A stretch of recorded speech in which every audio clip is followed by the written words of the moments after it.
Good afternoon. My name is Eric Torres, and I will be presenting on the Colorado Buffaloes and how they represent the transformation of college football, specifically in the NIL era. I'll then be connecting this to bigger ideas from sociology like neoliberalism, media influence, and inequality. College football has been changing very quickly, especially in the NIL era, which allows athletes to make money from their name, image, and likeness, which is what NIL stands for.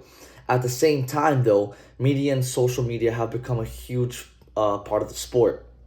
The Colorado Buffaloes are a great example of this shift because they became one of the most talked about teams in the country, seemingly overnight. My main argument is that Colorado reflects a neoliberalism transformation of college sports. According to sociologist David Harvey, neoliberalism emphasizes individual success, competition, and market values. And we can see all of this in how Colorado is operating their program today. With NIL, athletes are basically turned into market actors, as discussed by Joan Sarah and Ben Strauss. College sports has been moving in this direction for years. There was athletes getting paid under the table since the beginning of college sports, but now it's officially legitimized. At Colorado, players are expected to build their personal brands, get sponsorships, and grow their social media. And this reflects that success comes from individual effort and their own marketability. So even though NIL does do a good job at creating opportunities, not everyone is able to benefit equally. Sociologist Pierre Bourdieu talks about how different forms of capital, like social and cultural capital, affect opportunities. So athletes who already have attention or followers benefit more, while others don't. There's a perfect example of this in the Colorado team.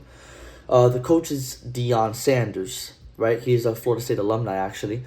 And his son is Shador Sanders, and his other son is Deion Sanders Jr. They both played on the team, right? Shador was the quarterback. Obviously, Shador is going to get a lot of more spotlight and opportunity in NIL because his dad's a coach, right? So that's how it's not as equal as it may seem to the public eye. So Colorado has become a huge media spectacle. This connects to Guy Debord's idea of the society of the spectacle, where entertainment and media shape how we experience different events. So Colorado games aren't just football, they're entertainment events driven by attention and storylines. One example of this, in Colorado, in practice, they don't wear their last names on the back of their jerseys, right? On the back of their jerseys, they wear their social media handles, their Instagram handles, their Twitter handles, whatever they choose. That's a perfect example of how this is it's a huge media spectacle. So why do they do that? When someone makes a good play in practice and it's on film and it goes viral, they go, what is that on the back? And they search it up and it's their own social media. And that's how you gain followers and gain influence. So athletes are also being turned into brands, which is called commodification.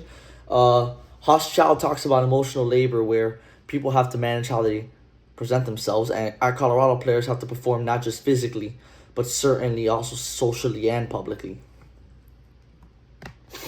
Race also plays a huge part here. According to Leonard, media often frames black athletes and coaches in ways that focus on personality and style.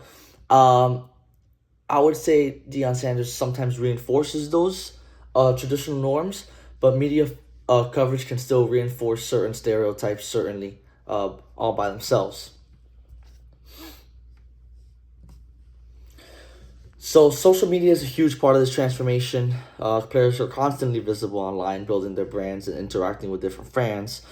This shows a bigger shift where attention and visibility become a form of power in sports nowadays.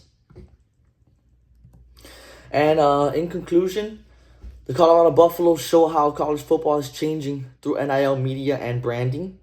While there are new opportunities, there are also new inequalities and pressures that are on these student athletes, and that's what people forget, that they are students first. So overall, this connects to larger sociological issues and ideas about markets, media, and power.